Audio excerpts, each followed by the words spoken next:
आज हम बात करेंगे भारत के विकास की और उस सच्चाई की जिसे जानबूझकर छुपाया जा रहा है। कागज पर तो हम दुनिया की चौथी सबसे बड़ी जीडीपी बन चुके हैं, लेकिन क्या असली भारत भी उतना ही मजबूत है? ऊपर से देखने में सब चमकदार लगता है, पर अंदर से क्या हालात भी वैसे हैं? मैं आपसे एक विनती करता हूं, ये वीडियो पूरा देखिए, क्योंकि जब तक आप अंत तक नहीं देखेंगे, आपको सच्चा भारत शायद कभी दिखाई ही नहीं देगा।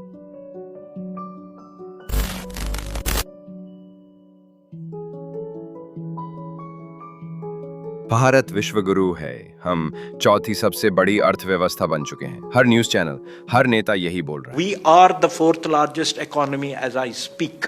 We are a $4 trillion economy as I speak. And this is not my data, this is IMF data. India today is larger than Japan. 2025, raising questions about the country's ability to maintain its ranking as the world's fourth largest economy. दोस्तों, बड़ी गौरव की बात है, भारत ने Japan को GDP में पीछे छोड़ दिया है।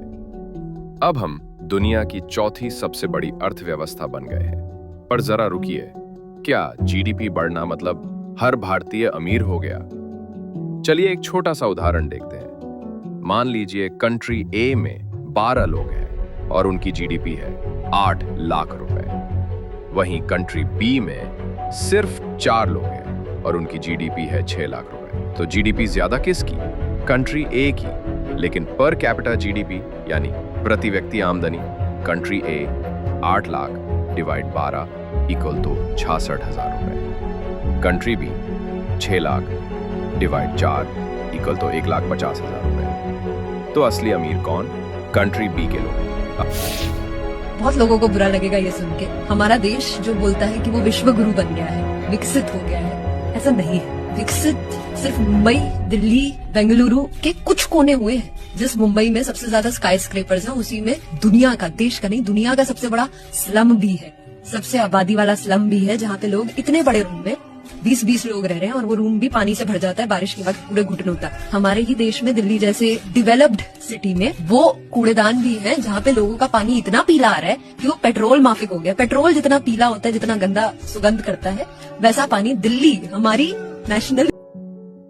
तो हाँ, हम जीडीपी में आगे निकल गए, पर जेब अब भी खाली है, नौकरी अब भी नहीं है, पढ़ाई महंगी है और युवा परेशान है।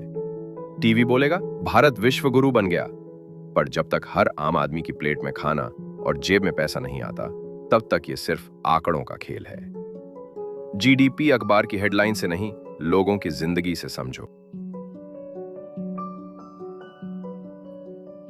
भारत में हर साल लाखों बच्चे स्कूल, कॉलेज और कोचिंग में जाते हैं सपनों के साथ, पर हकीकत में उन्हें मिलता है रट्टा सिस्टम, डिग्री के नाम पर कागज और नौकरी के नाम पर ठोकरें।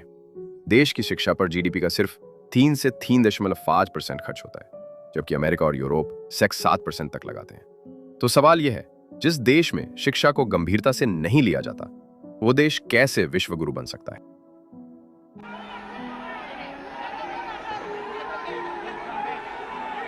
अच्छे दिन वाह,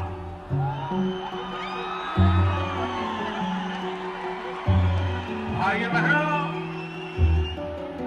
आज से लेकर के वहां तक की यात्रा है। भारत का भ्रष्टाचार स्कोर 38, अमेरिका 68, चीन 45। मतलब हम इस मामले में भी आगे, नीचे गिरने।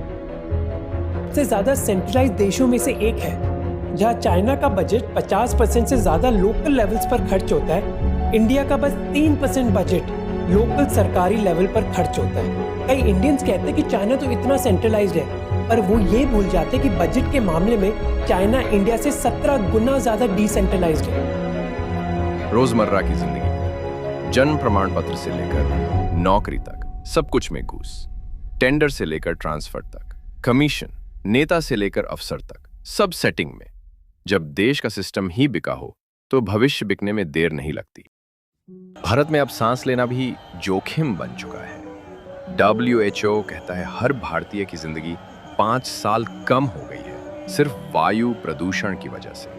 बच्चों में अस्थमा, बुजुर्गों में लंग कैंसर, हीट वेव से स्किन डिजीज, पीने का पानी तक जहरीला। लेकिन क्या नेता इस पर बात करते हैं? नहीं। अगर आप सोच रहे हैं कि मैंने ये वीडियो भारत को नीचा दिखाने के लिए बनाया है, तो साफ कह दूं, ऐसा बिल्कुल नहीं है।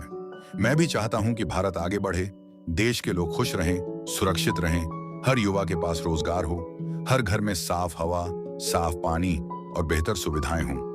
लेकिन ये काम हमारा नहीं, नेताओं का है। और हमारे नेता हमें क्या दे रहे हैं? धर्म के नाम पर लड़ाई, भाषा के नाम पर नफरत और जनता के बीच हिंसा फैलाकर अपने लिए वोट और पैसा बटोर रहे हैं। सोचिए, जब असली जरूरतें हैं नौकरी, स्वास्थ्य, एजुकेशन, इंफ्रास्ट्रक्चर, तो हम उलझे हुए हैं मंदिर मस्जिद, मराठी हिंदी, तू हिंदू मैं मुसलमान में। क्यों? क्योंकि नेताओं को पता है कि विकास से नहीं, ड्रामा और फ्री की चीजों से वोट मिलते हैं। सच बोलने वाले को ट्रोल किया जाता है और झूठ फैलाने वाले को नेता बना दिया जाता है। बस आज के लिए इतना ही। मैं मानता हूं कि आप समझदार हैं, आप में सोचने की ताकत है कि क्या सही है और क्या सिर्फ दिखावा। अगर आप वीडियो के आखिरी सेकंड तक यहां तक पहुंचे हैं, तो आप सिर्फ दर्शक नहीं, एक अच्छे इंसान हैं। सब्सक्राइब जरूर कीजिए दोस्त, क्योंकि हम यहां नफरत नहीं, सच और बदलाव की बात करते हैं। जय हिंद।